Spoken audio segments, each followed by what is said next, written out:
Ma tante m'a traité de raté à la réunion de famille, mon fils a une vraie carrière, il sera millionnaire. J'ai souri et attendu. À mon tour, j'ai répondu, pas grand-chose. J'ai simplement signé son chèque de paie la semaine dernière. Ma famille ne m'a invité à la réunion que pour m'humilier en se vantant du nouveau travail de mon cousin. Ils n'avaient aucune idée qu'il était mon nouvel employé. Je les ai donc laissés parler jusqu'à ce que ma tante me traite de raté devant tout le monde.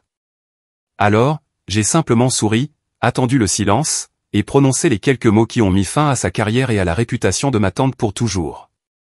L'email est arrivé à 13h, c'est un mardi, brillant d'une lumière bleue cruelle sur l'écran de l'ordinateur portable posé sur mes genoux.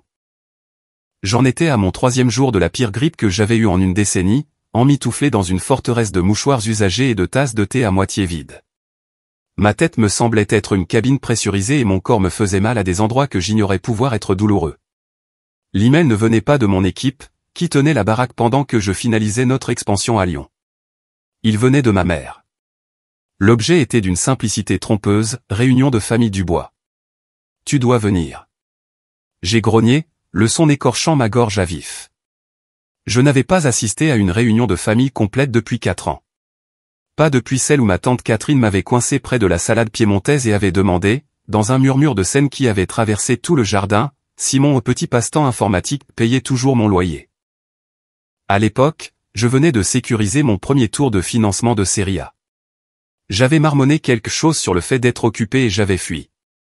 Cette fois, le contenu de l'email était bien plus direct.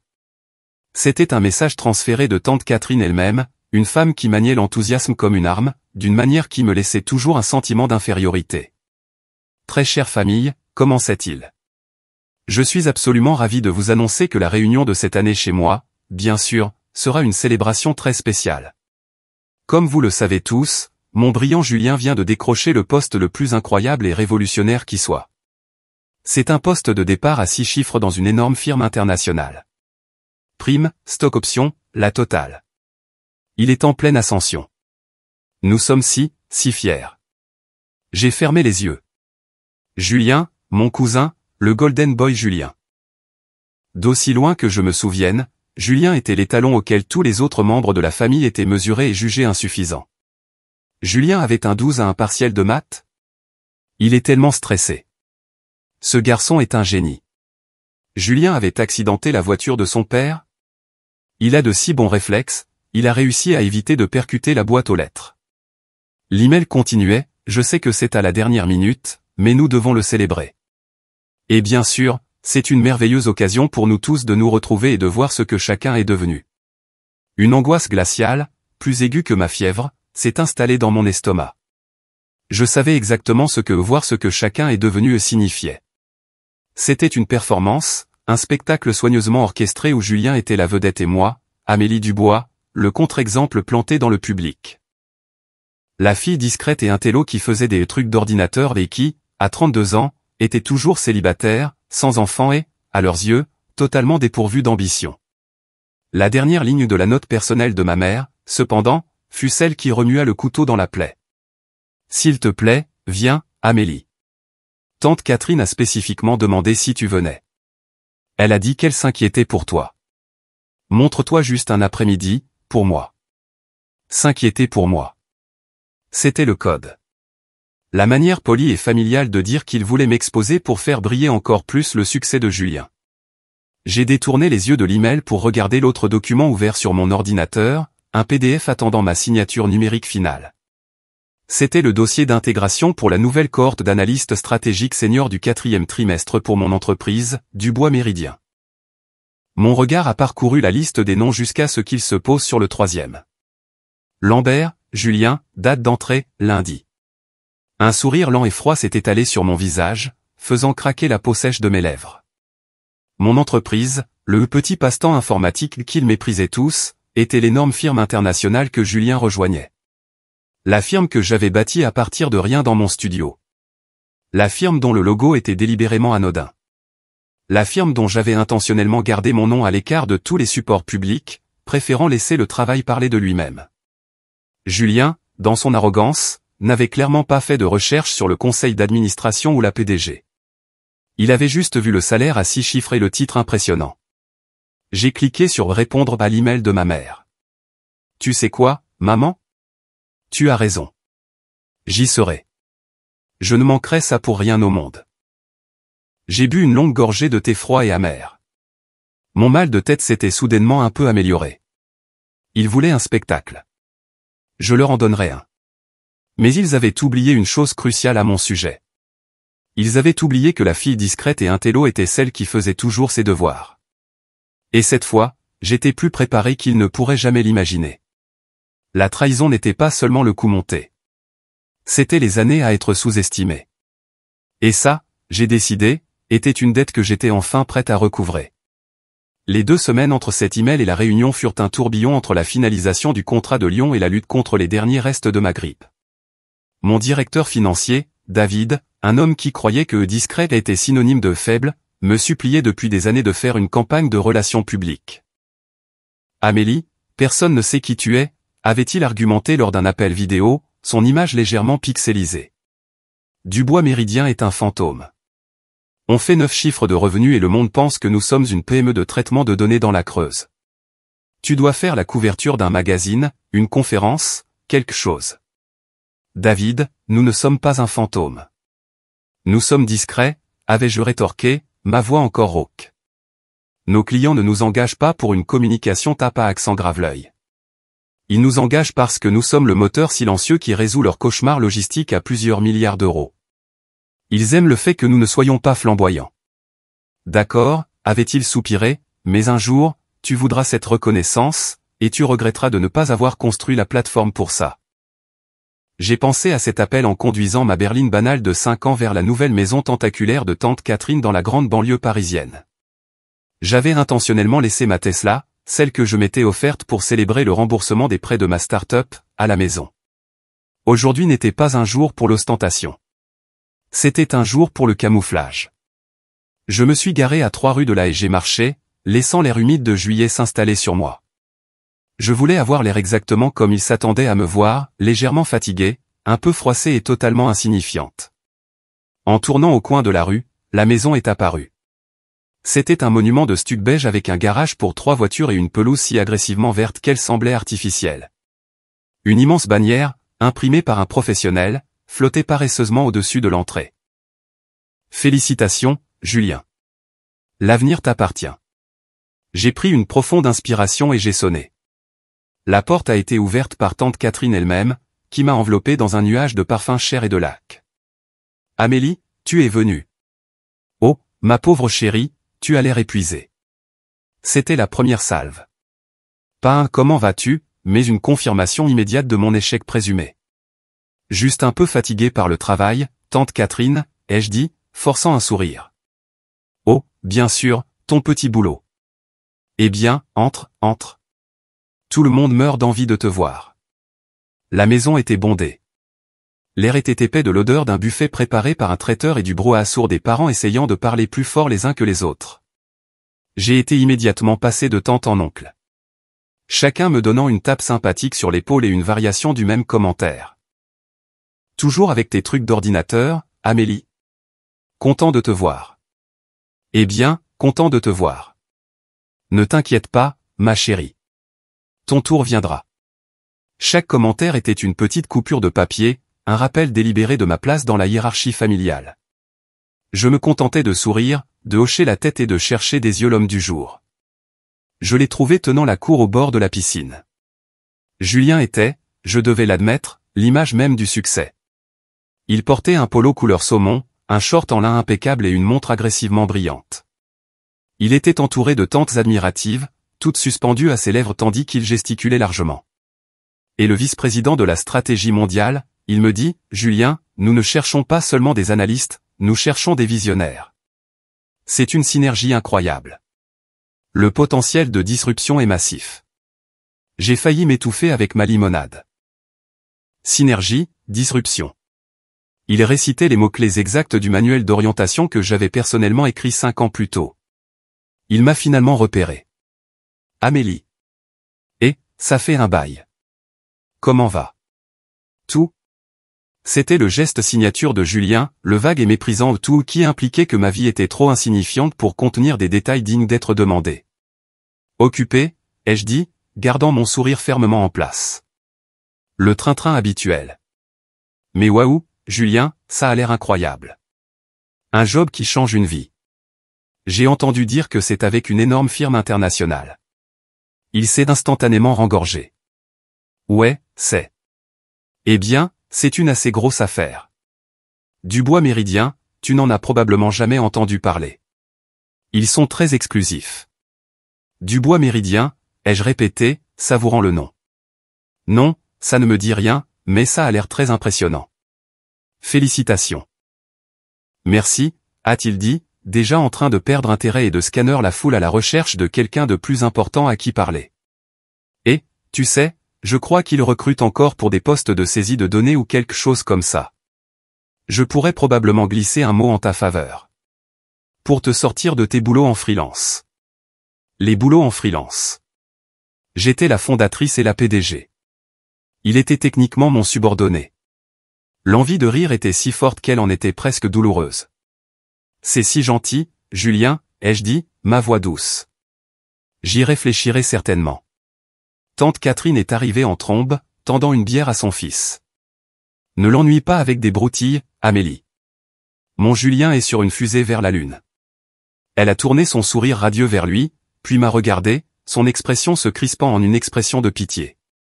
C'est tout simplement merveilleux. Une vraie carrière, la sécurité, un avenir. Tu sais, il sera millionnaire avant d'avoir 30 ans. Elle s'est ensuite penchée, son parfum me faisant pleurer les yeux, et a livré la réplique qu'elle gardait pour la fin de la journée. Contrairement à certaines personnes. J'ai soutenu son regard. Je n'ai pas bronché. J'ai juste souri. Vous devez être si fière, tante Catherine. Oh, je le suis, a-t-elle dit en se reculant, clairement déçue que je n'ai pas mordu à l'hameçon. Maintenant, si vous nous excusez, Arthur est sur le point de porter un toast. Essaie d'avoir l'air heureuse, ma chérie.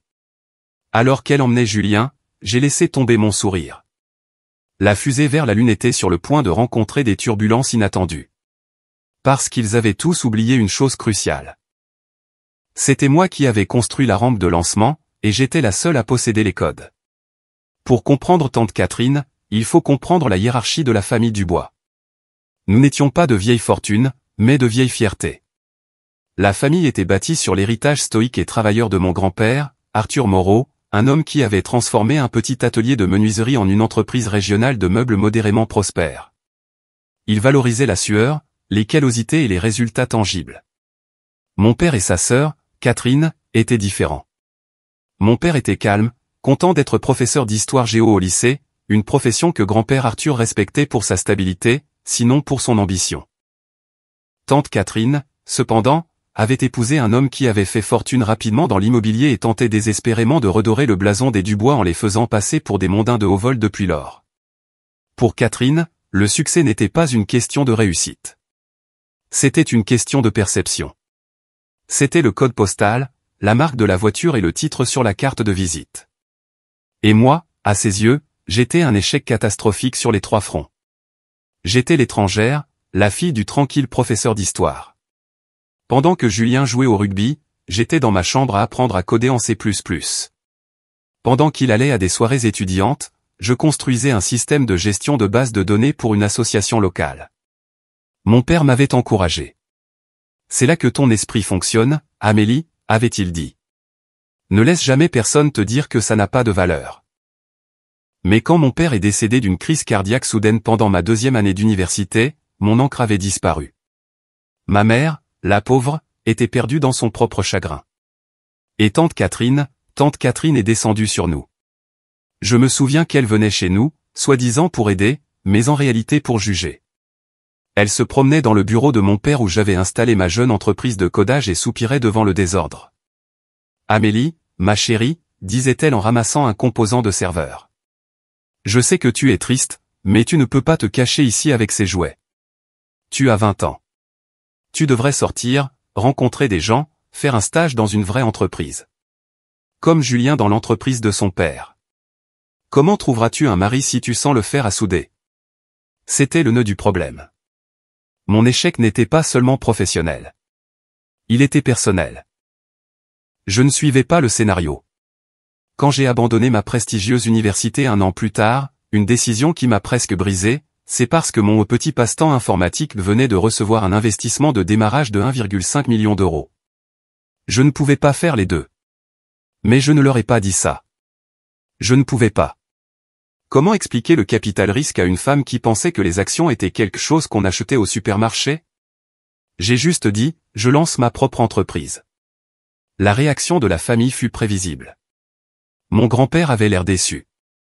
Ma mère se tordait les mains et tante Catherine avait l'air triomphante. J'avais confirmé toutes ses prédictions. J'étais la décrocheuse, la bizarre, la ratée. Eh bien, avait-elle dit avec un sourire pincé et plein de pitié. Nous avons tous notre propre chemin. Je suis sûr que la pension de ton père t'aidera jusqu'à ce que tu te remettes sur pied. Je ne l'ai jamais corrigé. Je l'ai laissé le croire. Je l'ai laissé croire ça pendant les 10 années suivantes.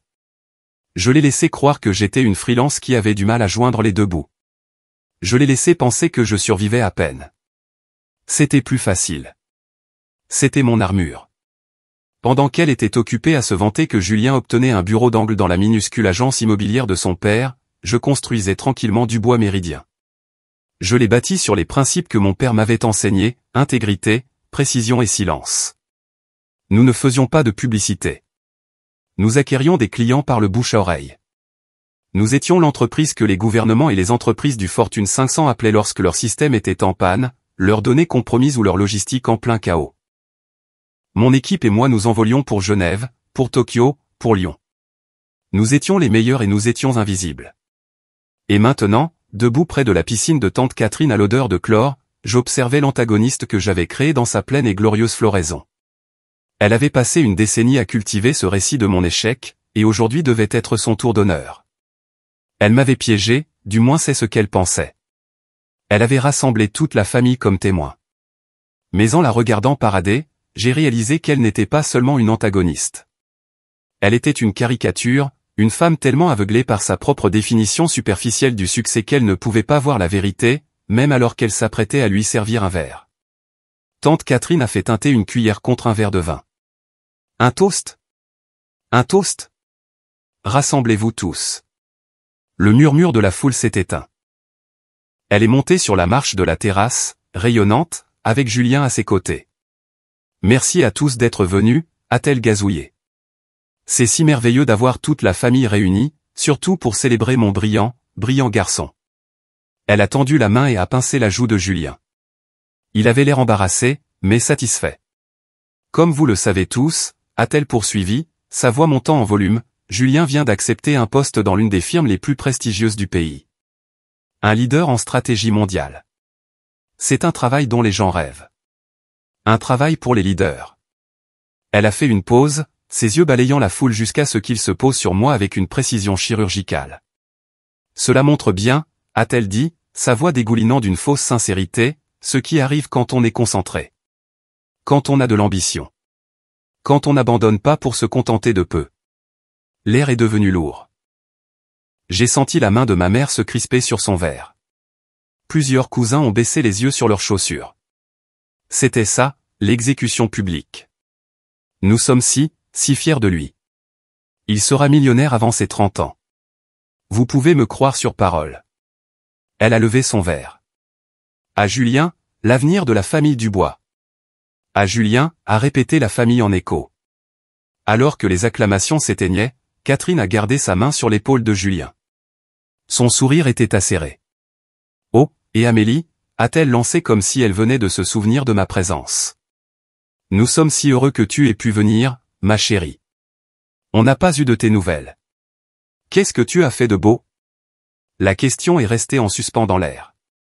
Une arme parfaitement conçue. Qu'est-ce que tu as fait de beau? C'était le moment, le tournant. Pendant 10 ans, ma réponse avait été un bouclier. Oh, tu sais, des bricoles, je reste occupé. Le train-train habituel. J'étais resté une victime passive parce que c'était plus facile que de mener une bataille que je ne pensais pas pouvoir gagner. Mais là, debout, avec la piqûre de l'insulte publique de ma tante encore vive, quelque chose en moi ne s'est pas seulement brisé, il s'est durci. La voix de mon père a résonné dans ma tête. Ne laisse jamais personne te dire que ça n'a pas de valeur. J'en avais fini d'être leur contre-exemple. J'ai fait un pas en avant délibéré, attirant l'attention de la cinquantaine de membres de la famille directement sur moi. J'ai laissé le silence s'étirer 1 ou 2 secondes de plus que ce qui était confortable. En fait, tante Catherine, ai-je dit, ma voix claire et stable, portant facilement à travers la terrasse, c'est drôle que vous posiez la question. J'ai vu une lueur de confusion dans ses yeux. Ce n'était pas dans le script? J'étais censé marmonner et détourner le regard. J'ai été. Eh bien, j'ai été incroyablement occupé, ai-je poursuivi, laissant mes yeux passer d'elle à mon cousin. Cette expansion à Lyon sur laquelle je travaillais a finalement abouti. C'était un cauchemar logistique, mais nous l'avons fait. J'ai entendu quelques murmures confus. Lyon, a chuchoté ma mère. Le sourire de tante Catherine a tressailli. Lyon? Oh, comme c'est gentil. De petites vacances, ma chérie. Pas exactement, ai-je dit. C'était pour le travail. Pour mon entreprise, Dubois Méridien. J'ai laissé le nom atterrir. J'ai regardé son effet sur le visage de Julien. Son bronzage semblait pâlir de plusieurs teintes. Son sourire s'est figé, puis s'est effondré. Il m'a regardé, les yeux écarquillés d'une horreur naissante et écœurante. Il savait. Quoi, a lâché tante Catherine, regardant de l'un à l'autre. Qu'est-ce que tu as dit? Dubois Méridien, ai-je répété, plus fort cette fois. Mon entreprise. Le petit passe-temps informatique que j'ai commencé dans ma chambre d'étudiante. Ça a bien grandi. Julien secouait la tête. Un petit mouvement désespéré. Non, non, c'est. Ce n'est pas possible. La PDG est. Le conseil d'administration. J'ai fait des recherches. Tu as fait des recherches sur le conseil d'administration public, Julien, ai-je dit doucement. Tu n'as pas fait de recherche sur la société holding privée qui détient 100% des actions. DM Participation. Dubois, Moreau. Le nom de mon père est celui de mon grand-père. Je suis l'unique propriétaire et la PDG. Le piège n'était pas seulement mon silence. Le piège était mon nom. Le nom qu'ils avaient passé toute ma vie à mépriser. Le nom Dubois, ce même nom que Julien était si fier de porter, sans jamais faire le lien. Mais toi, balbutia tante Catherine. C'était un requin à qui on venait d'annoncer que l'océan était en fait un petit étang. Elle était complètement dépassée. Tu es juste. Amélie. Tu es une freelance. Je le suis, ai-je convenu. Je suis libre de lancer où je veux. Cette semaine, c'était Lyon. Le mois dernier, c'était un centre de données en Islande. Le mois prochain, c'est la réunion annuelle du conseil d'administration à Paris. Ce n'est pas drôle, Amélie, a crié Catherine, sa voix se brisant. Julien, dis-lui. Dis-lui que c'est une blague. Mais Julien était muet. Il me fixait comme s'il avait vu un fantôme. Il ressemblait à un homme qui venait de réaliser qu'il avait passé le dernier mois à se vanter d'avoir été embauché pour laver la voiture de la femme dont il se moquait. C'était le moment où j'aurais pu m'arrêter. J'aurais pu laisser le choc s'installer. Mais je connaissais ma tante. Je connaissais la famille. Le choc s'estomperait. Il serait transformé en une histoire sur mon arrogance. J'avais besoin de plus que le choc. J'avais besoin de preuves. Tu sais, Julien, dis-je en m'approchant de lui, ma voix prenant un ton conversationnel. Je suis contente que nous ayons cette conversation, car j'étais préoccupé quand ton dossier est arrivé sur mon bureau. C'était ça, l'enquête. Je n'avais pas seulement vu son nom sur la liste. Dès que j'ai vu sa candidature, j'avais fait ce que je fais de mieux. J'ai lancé un diagnostic complet. Je n'ai pas engagé de détective privé. Je n'en avais pas besoin. Je suis le détective privé. Toute l'activité de mon entreprise est basée sur la recherche de la vérité dans les données. Ton dossier, a chuchoté Julien, la voix blanche. Ai-je dit en sortant mon téléphone. Ton CV. Il est très impressionnant. Mention très bien de ton université. Stagiaire de l'année dans l'entreprise de ton père. Responsable du développement régional pendant 3 ans. Vous voyez, a claironné tante Catherine, retrouvant son aplomb. Il est brillant. Il l'est, ai-je dit. C'est un brillant auteur de fiction. J'ai tourné l'écran de mon téléphone vers mon grand-père, qui avait observé tout cela avec une expression sombre et indéchiffrable. J'étais curieuse, ai-je dit, ma voix résonnant d'une clarté froide et dure. Alors j'ai passé quelques coups de fil. Cette mention très bien. Il lui manquait 40 crédits ECTS. Il n'a même pas eu son diplôme. Il s'est retiré pour raisons personnelles après que son association étudiante a été suspendue pour tricherie aux examens. Le prix du stagiaire de l'année, c'était de l'entreprise de son père. Il était le seul stagiaire. Et responsable du développement régional. Julien, l'entreprise de ton père est un bureau de 2 personnes au-dessus d'un pressing. La région que tu as développée, c'était le nouveau territoire pour la machine à café du bureau. Un halètement collectif a aspiré l'air de la terrasse. Tous les yeux étaient rivés sur Julien, dont le visage était maintenant d'un rouge marbré et terrifié. Tu, balbutia-t-il. Tu n'as pas le droit. C'est les RH. C'est confidentiel. C'est vrai, ai-je convenu. Ce sont des informations confidentielles de l'entreprise. Et en tant que PDG, j'ai le droit de savoir qui j'embauche. Ou, dans ce cas, qui je n'embauche pas. Tante Catherine s'est jetée en avant. Tu mens. Tu es une menteuse. Tu as toujours été une petite. Tante Catherine, ai-je dit, ma voix glaciale. Arrête de parler. Et elle s'est figée. Vous m'accusez de mentir sur des documents d'entreprise falsifiés. Vous le faites devant 50 personnes. Mais plus important encore, ai-je dit en me tournant vers Julien, vous essayez de défendre un homme qui a commis une fraude au CV pour obtenir un poste à 6 chiffres dans une multinationale. J'ai regardé Julien. Le Golden Boy avait disparu. À sa place se trouvait un jeune homme terrifié de 28 ans qui venait de se faire prendre. Tu as menti sur ta candidature, Julien, ai-je dit doucement. À mon entreprise. C'est un délit pénal. Le silence qui a suivi était si profond que je pouvais entendre le bourdonnement du filtre de la piscine. Tante Catherine avait l'air d'avoir été frappée. Sa bouche s'ouvrait et se fermait, mais aucun son n'en sortait. Julien tremblait physiquement, les yeux écarquillés de panique. Un délit pénal ? A chuchoté ma mère, sa main volant vers sa poitrine. Falsifier ses qualifications auprès d'une société cotée en bourse ou, dans mon cas, bientôt sous contrat avec l'État, est une affaire très sérieuse, ai-je dit sans quitter Julien des yeux.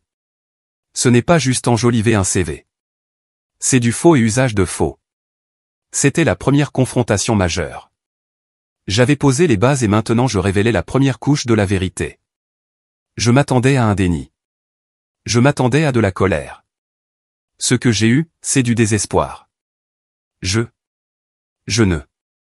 veux dire, tout le monde le fait, a lâché Julien, sa voix se brisant. Ce n'est pas grave. C'est juste, tu sais, du marketing.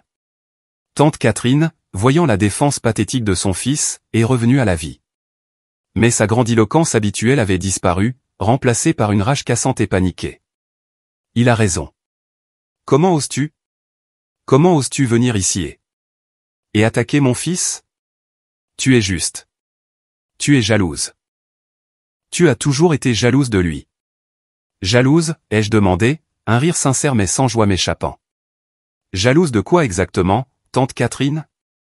De son faux diplôme ? De son historique professionnel imaginaire ? Ou du fait qu'il était si arrogant qu'il a postulé dans une entreprise portant notre nom de famille dans ses statuts privés et ne l'a même pas remarqué ? Il a eu le poste, n'est-ce pas, a-t-elle crié. Tu l'as embauché. C'est ça qui compte. Tu l'as dit toi-même.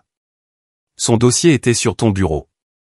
Il a passé le premier tour de l'algorithme, qui ne fait que filtrer les mots-clés, ai-je expliqué comme si je parlais à une enfant.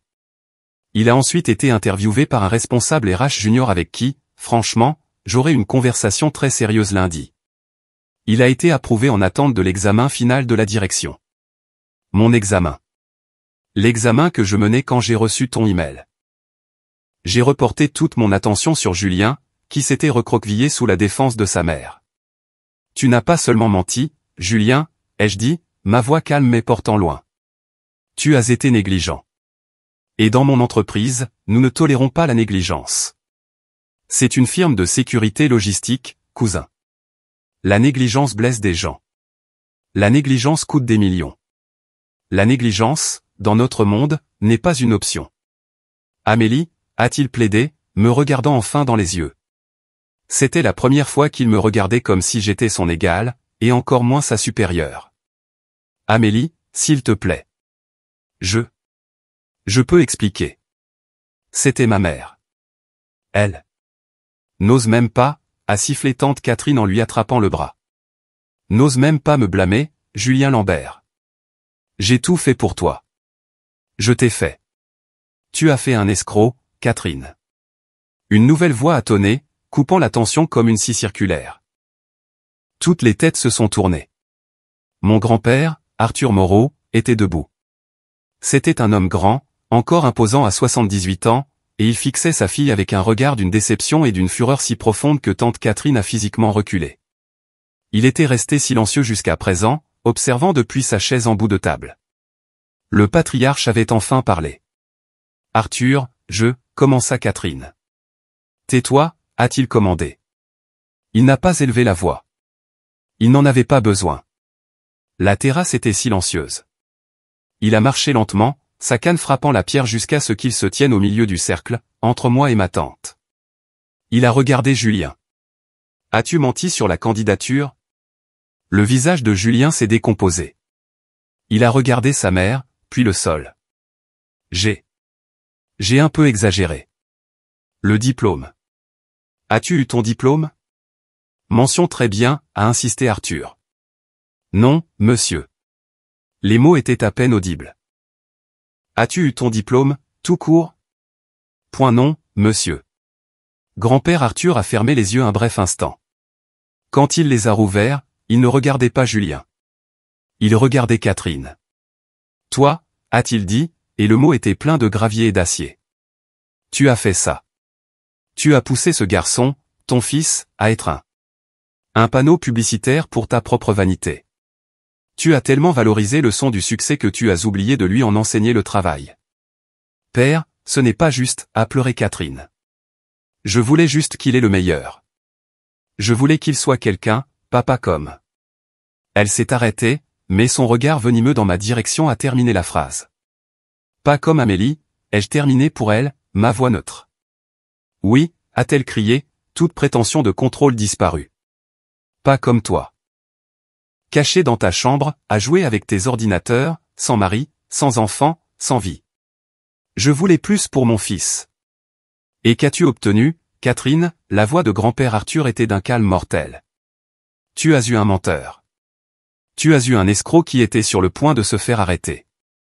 Arrêter, a glapi Julien, sa panique devenant stridente. Amélie, tu ne ferais pas ça. On est de la famille. Ah, la voilà. La dernière carte désespérée à jouer. La famille. Le mot qu'ils avaient utilisé comme une matraque contre moi pendant 20 ans était maintenant offert comme un bouclier pour lui. Je l'ai regardé, son visage terrifié et suppliant, et pour la première fois, je n'ai pas ressenti de colère. Je me sentais fatigué. La famille, ai-je répété. C'est un mot très intéressant. Tu as raison, Julien. Nous sommes de la famille. Et en tant que famille, j'étais prête à gérer cela discrètement. J'allais t'appeler demain, avant ta date d'entrée. J'allais te dire que ton offre était annulée en raison des divergences dans ta candidature. J'allais te faire un sermon très sévère et très privé sur la fraude et l'intégrité. J'ai fait une pause, laissant le conditionnel passer en suspens dans l'air. Mais ça, c'était avant ceci, ai-je dit en désignant la foule stupéfaite. C'était avant que ta mère ne rassemble toute la famille pour la regarder m'humilier. C'était avant qu'elle ne me traite de raté. C'était avant que tu n'offres de me trouver un job de saisie de données. J'ai regardé mon grand-père. Il ne s'agit pas seulement d'un mensonge sur un CV, n'est-ce pas, grand-père? Il m'a regardé en retour, ses vieux yeux perçants. Non, Amélie, ce n'est pas ça. Il s'agit de 10 ans de chuchotement, ai-je dit en me tournant vers la foule. 10 ans à être la blague de la famille. 10 ans de pauvre Amélie. Tout ça pendant que je construisais une entreprise qui vaut actuellement plus que toutes les maisons de ce quartier réunies. Tout ça pendant que je créais des centaines de vrais emplois. Des emplois que, ironiquement, Julien, tu n'étais pas qualifié pour occuper. La première confrontation était terminée. La vérité sur le CV était sortie. Mais le vrai dossier, celui que je constituais depuis une décennie, ne faisait que commencer. L'atmosphère sur la terrasse n'était plus à la fête. C'était une salle d'audience. Et tante Catherine, réalisant qu'elle avait perdu la bataille sur le génie de Julien, a changé de tactique. Si elle ne pouvait pas gagner sur les faits, elle essaierait de gagner sur l'émotion. Elle s'est tournée vers la seule personne qu'elle pensait être encore de son côté. « Arthur, tu ne peux pas la laisser faire ça. » a-t-elle gémi en se tournant vers mon grand-père. Elle le ruine. Elle le fait par dépit, parce qu'elle est jalouse. Regarde-la. Elle est froide. Elle n'est pas normale. Elle avait raison sur un point. Les enjeux montaient, mais ils ne montaient pas pour moi. Ils montaient pour elle. J'ai levé la main. Tante Catherine, je vous ai dit d'arrêter de parler. Vous ne l'aidez pas, Amélie, a dit grand-père Arthur, sa voix coupant court.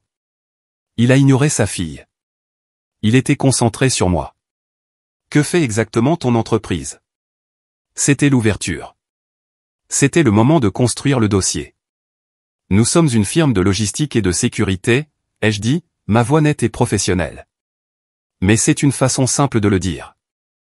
Nous sommes une société de solutions. Quand tout le système de conteneurs d'un conglomérat de transport est piraté et retenu en otage, il m'appelle. Quand le protocole de sécurité en ligne d'une nouvelle banque échoue à un test de résistance et qu'ils font face à des milliards de responsabilités, il m'appelle. Quand le ministère de la Défense a besoin d'un réseau crypté sécurisé pour coordonner une nouvelle chaîne d'approvisionnement mondiale, il m'appelle. J'ai laissé cette dernière partie infuser. Mon oncle, celui qui travaillait à la poste, a visiblement dégluti. Nous avons des bureaux à Paris, Lyon, Tokyo et Genève, ai-je continué. Nous employons plus de 800 personnes, sans compter les sous-traitants. Et oui, l'année dernière, notre valorisation a dépassé les 9 milliards d'euros. Une femme au fond, une de mes cousines, s'est évanouie, s'est juste effondrée sur les genoux. Personne n'a bougé pour l'aider. Ils me regardaient tous comme si une deuxième tête venait de me pousser.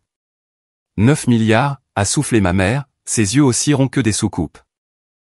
Tante Catherine secoua simplement la tête, un étrange rire aigu s'échappant de sa poitrine. Mensonge. Encore des mensonges. Tu es pathologique. Tu inventes tout.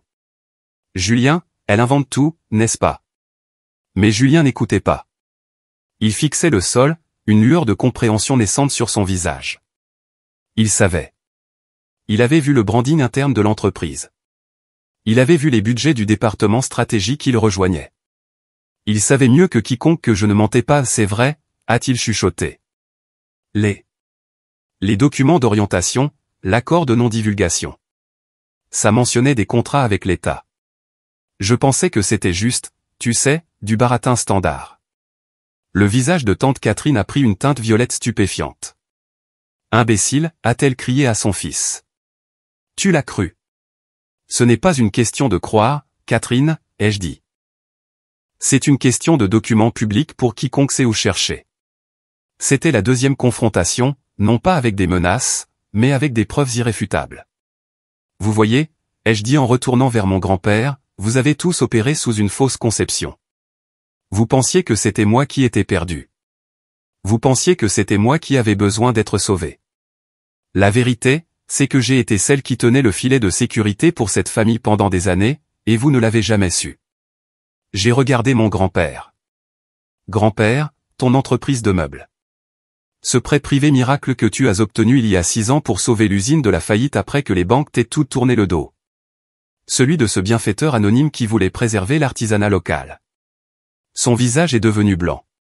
Il a serré sa canne. Toi. J'ai hoché la tête. C'était le premier gros chèque que j'ai signé. Mon père aimait cette usine. Je n'allais pas la laisser mourir. Je me suis tourné vers mon oncle Michel, le postier. Oncle Michel, ta fille, ma cousine Sophie, cette bourse d'études complète pour la fac de médecine, celle du fonds éducatif du bois. Il m'a regardé, la bouche bée. Il n'y a pas de fonds éducatif du bois, ai-je dit doucement. Je suis le fonds. J'ai payé ses frais de scolarité, ses livres et son logement pendant les 6 dernières années. Elle sera diplômée major de sa promotion en mai. J'ai regardé autour de la terrasse, ma cousine qui s'était évanouie et qu'on aidait maintenant à se relever. Ma cousine amie, qui venait d'acheter sa première maison. Cette subvention pour primo-accédant qui a doublé ton apport personnel. C'était moi. Je me suis finalement retourné vers tante Catherine, dont le visage était un masque d'incrédulité et d'horreur. Et vous, tante Catherine, vous plus que tout. Je n'ai jamais pris un centime de toi. A-t-elle craché. Vous, non, ai-je convenu. Mais votre mari, si. Son agence immobilière. Elle ne s'est pas miraculeusement remise de la crise de 2008. Elle était en faillite. J'ai racheté sa dette par le biais d'une société écran. Cette maison, ai-je dit en désignant la monstruosité de Stugbège, cette voiture, l'argent de poche de Julien qui lui a permis de jouer les gros bras pendant 10 ans. Je possède tout. L'entreprise de votre mari est une filiale de Dubois Méridien depuis une décennie. Il a été, en effet, mon employé. Le silence était absolu. C'était la preuve finale, irréfutable. C'était le moment qui a rompu le charme. Julien, qui avait écouté tout cela avec une honte croissante et angoissante, a finalement levé les yeux. Il ne m'a pas regardé. Il a regardé sa mère. Tu savais, a-t-il chuchoté. Tu savais que nous étions. Que papa. Je. Balbutia tante Catherine, pour la première fois de sa vie, totalement vaincue. Je voulais juste. Je voulais que tu sois fier. Fier, la voix de Julien s'est brisée et une seule larme chaude a roulé sur sa joue. Tu as fait de moi une blague. Tu as fait de moi un imposteur. Pendant tout ce temps, c'est Amélie qui payait pour tout. Il m'a regardé, les yeux remplis d'une décennie d'orgueil gâché. Ils pensent tous que je suis un visionnaire, un leader, et toi. Tu n'as fait que payer mes factures. Il s'est retourné, a bousculé sa mère, la foule stupéfaite, et a couru dans la maison. Le bruit de la porte d'entrée claquant a résonné sur la terrasse comme un coup de feu. La fête était terminée. Les gens étaient figés, verre à la main, fixant l'espace vide où Julien s'était tenu. L'air était lourd des décombres d'une décennie de mensonges. Tante Catherine, le visage cendré, s'est tournée vers moi. La rage avait disparu, remplacée par une haine froide et reptilienne. Toi, a-t-elle sifflé. Tu as fait ça. Pourquoi? Monstre. Tu as planifié ça. Tu es venu ici pour détruire mon fils. Pour me détruire. Non, tante Catherine, ai-je dit, et j'ai été surprise de constater que je le pensais. Vous avez tort. Je n'ai pas planifié ça. C'est vous. Vous avez planifié toute cette fête. Vous avez envoyé l'invitation. Vous avez rassemblé le public. Vous avez écrit le scénario. Vous m'avez traité de ratée, de perdante, et contrairement à certaines personnes. Vous m'avez tendu le micro et m'avez supplié de dire la vérité. J'ai regardé les visages de ma famille. Ma mère stupéfaite, mon oncle honteux, mon grand-père qui me regardait avec une expression entièrement nouvelle, pas de fierté, pas de choc, mais de reconnaissance. Il me voyait enfin. Je ne suis pas venu ici pour détruire qui que ce soit, ai-je dit, ma voix résonnant d'une clarté qui semblait nouvelle. Je suis venu parce que ma mère me l'a demandé. Je suis venu en espérant, le temps d'un après-midi, pouvoir être juste Amélie, juste une partie de la famille. Mais vous ne me l'avez pas permis. Je me suis approché de la table et j'ai pris mon sac. Je ne suis pas un monstre, tante Catherine. Je suis une PDG, et je dois prendre une décision commerciale. Je me suis tourné vers son mari, mon oncle. Oncle Franck, ai-je dit. Il a grimacé. Mon équipe juridique vous contactera lundi. Nous allons dissoudre votre division. Elle n'est pas rentable, et elle est devenue un passif. Tu me licencies, a-t-il chuchoté. Je liquide un actif, ai-je dit, ma voix ferme. Ce que vous ferez de votre moitié du produit de la vente est votre affaire, mais cet arrangement est terminé. Cette maison, les voitures, tout sera vendu. Tu ne peux pas, a crié Catherine. C'est ma maison. Non, ai-je dit en me tournant vers elle une dernière fois. C'était mon actif. Et vous, tante Catherine, venez de prouver que vous étiez un très mauvais investissement. Je l'ai laissée là, bredouillante, et je me suis dirigé vers mon grand-père. Il se tenait droit, les mains jointes sur sa canne. Amélie, a-t-il dit, la voix chargée d'émotion. Grand-père, ai-je répondu tout aussi doucement. Il a tendu une main burinée par le travail et l'a posée sur mon épaule. Ton père, il serait. Il s'est arrêté, déglutissant difficilement. Il était fier de toi. Je suis fier de toi. Je suis juste si désolé d'avoir été trop aveugle pour te voir. Ce n'est pas grave, grand-père, ai-je chuchoté. Je suis toujours là. Je sais, a-t-il dit. Et toi, ma petite, tu es une Dubois jusqu'au bout des ongles. J'ai souri, un vrai sourire. Non, grand-père. Je suis aussi une Moreau. Je suis les deux. Je lui ai fait un baiser sur la joue et me suis tourné vers ma mère qui pleurait silencieusement. J'ai pris sa main. Allez, maman. Rentrons à la maison. Alors que nous nous éloignions, passant devant les membres de la famille stupéfaits et silencieux, j'ai entendu la voix de mon grand-père tonner une dernière fois. Catherine, a-t-il dit, et la glace dans sa voix était suffisante pour geler la piscine. Tu as déshonoré cette famille. Tu as fait honte à ton fils, et tu as insulté la seule personne qui nous a tous maintenus ensemble. Tu vas lui présenter tes excuses, et ensuite, toi et moi allons avoir une longue conversation sur la famille Dubois et la famille Moreau. Nous ne sommes pas restés pour entendre sa réponse. Alors que ma mère et moi marchions dans la rue vers ma voiture, elle m'a serré la main. Une entreprise à 9 milliards, Amélie, a-t-elle chuchoté, la voix pleine d'admiration. Pourquoi? Pourquoi ne me l'as-tu pas dit? Parce que, ai-je dit en déverrouillant les portes de ma berline sans prétention, je ne pensais pas que tu me croirais. Et je crois que je voulais juste que tu sois fière de moi, maman, pas de mon compte en banque. Elle s'est arrêtée, m'a serré dans une étreinte féroce, là, sur le trottoir. Oh, mon bébé, a-t-elle pleuré. J'ai toujours été fière de toi. Toujours. C'est juste que. Je n'avais pas les mots pour combattre ta tante. Ce n'est pas grave, maman, ai-je dit en la serrant en retour. Je les ai trouvés. Juste à ce moment-là, mon téléphone a vibré. C'était un texto d'un numéro que je ne reconnaissais pas. Je suis tellement désolé, Amélie. Pour tout. Je ne savais pas. Je suis un imbécile. Est-ce qu'il y a quelque chose que je puisse faire pour arranger ça? Julien. J'ai regardé le texto. C'était le moment de la réconciliation, l'action triomphale finale. J'ai tapé une réponse. Tu peux commencer par dire la vérité à ta mère. Et ensuite, tu peux tout recommencer. Va chercher ton diplôme, pour de vrai cette fois. Postule à mon entreprise dans 2 ans. Nous avons un excellent programme de stage. Tu devras commencer par la saisie de données. J'ai appuyé sur envoyer. Un instant plus tard, une réponse. Merci. Je le ferai. J'ai souri. Peut-être qu'il y avait encore de l'espoir pour lui. La chute de tante Catherine ne fut pas aussi dramatique qu'un film. Elle fut, à bien des égards, plus silencieuse et plus complète. Comme je l'avais prédit, mon équipe juridique a été d'une efficacité redoutable. La dissolution de la filiale de son mari fut rapide. La maison a été vendue en 1 mois. Il s'est avéré que j'étais l'unique créancière. Ils ont été contraints de déménager dans un petit appartement de l'autre côté de la ville. Mon oncle Franck, étonnamment, s'est épanoui. Libéré de la pression des attentes de sa femme, il a pris sa moitié de la liquidation et a trouvé un simple emploi dans une quincaillerie locale. Ma mère a dit qu'elle l'avait croisé et qu'il avait l'air plus heureux et rajeuni de 10 ans. Tante Catherine, en revanche, non.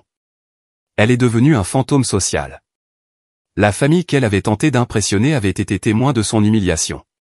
La fierté sur laquelle elle avait bâti sa vie avait disparu, remplacée par la réalité écrasante de son propre mauvais caractère. Elle avait perdu sa maison, son statut et, plus important encore, son public. Julien, fidèle à sa parole, a disparu.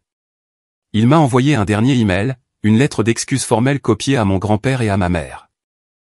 Il y assumait l'entière responsabilité de la fraude au CV, de son arrogance et des années passées à se moquer de moi. Il annonçait qu'il s'était inscrit dans un IUT et qu'il avait trouvé un travail pour le financer lui-même. C'était la chose la plus impressionnante qu'il ait jamais faite. Ma relation avec mon grand-père, Arthur Moreau, a été transformée. Il a commencé à m'appeler tous les dimanches, non pas pour prendre de mes nouvelles, mais pour discuter. Il me posait des questions sur mon entreprise, sur la logistique et la cybersécurité. Il m'a raconté des histoires sur mon père que je n'avais jamais entendues. Il est venu à mon bureau, a parcouru les étages et a regardé les analystes affairés mais silencieux avec un profond respect. Il a finalement compris que mon travail, comme le sien, consistait à construire quelque chose de réel. Ma mère, de son côté, est devenue ma plus grande championne. Elle prenait un grand plaisir à raconter l'histoire à quiconque le demandait, bien que sa version soit beaucoup plus gentille que la mienne. Dans son récit, j'étais un génie silencieux qui avait sauvé la famille. C'était embarrassant, mais aussi agréable. La résolution complète et finale est venue 6 mois plus tard, pour le réveillon de Noël. Il s'est tenu chez mon grand-père, pour la première fois depuis des années. Tante Catherine et oncle Franck étaient là. Ils semblaient plus petits. Catherine a essayé d'éviter mon regard, mais je me suis dirigé directement vers elle. Tante Catherine, ai-je dit. Elle a tressailli. Amélie. Tu as l'air en forme. Vous aussi, ai-je dit, ce qui était un mensonge. J'espère que vous vous installez bien. Elle m'a regardé, et pour la première fois, j'ai vu autre chose que de la pitié ou de la rage dans ses yeux. Je n'ai rien vu. C'était juste une femme fatiguée. C'est calme, a-t-elle dit. Bien, ai-je répondu. Écoutez. Le fonds caritatif de mon entreprise. Celui qui est réel, ai-je ajouté avec un petit sourire. Cherche un nouvel administrateur. C'est surtout de la paperasse, gérer les subventions pour les bourses comme celle de Sophie. C'est un travail, si ça vous intéresse. Elle m'a dévisagé, la bouche ouverte. Tu me donnerais un travail? C'est une chance de faire du bien, pour de vrai, tante Catherine, ai-je dit. De reconstruire. D'être réellement fier de quelque chose. C'est votre choix. Je n'ai pas attendu de réponse. Je me suis éloigné, sentant un poids se soulever de mes épaules que je ne savais même pas que je portais. Plus tard, alors que nous étions tous assis pour le dîner, mon grand-père s'est levé. Il a levé son verre.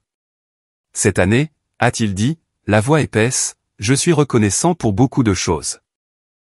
Pour ma famille, pour notre santé. Mais par-dessus tout, je suis reconnaissant pour la clarté. Il m'a regardé droit dans les yeux. Pendant trop longtemps, dans cette famille, nous avons valorisé le bruit du succès. Les vantardises bruyantes, les jouets brillants. Nous étions des imbéciles. Nous avons oublié ce que notre nom. Ce que nos deux noms, Dubois et Moreau, représentent vraiment. L'intégrité, le travail acharné et la construction de choses qui durent. Il a levé son verre plus haut. À ma petite fille Amélie, qui, à sa manière silencieuse, persistante et brillante, n'a jamais oublié. Elle est la meilleure d'entre nous tous. Elle est le nouvel étalon. À Amélie. À Amélie, a résonné la pièce. J'ai regardé autour de la table. Ma mère pleurant ouvertement, mon oncle souriant d'un vrai sourire, Julien qui m'avait envoyé un simple texto au joyeux Noël, patronne, et tante Catherine qui regardait son assiette, mais qui a levé son verre d'1 millimètre. C'était la paix. C'était la justification. Mon petit passe-temps informatique ne m'avait pas seulement rendu millionnaire. Il m'avait donné le pouvoir de sauver ma famille, de démasquer un imposteur et, enfin, de réécrire ma propre histoire. Et en levant mon verre, j'ai su au plus profond de mes os que mon père aurait été si fier.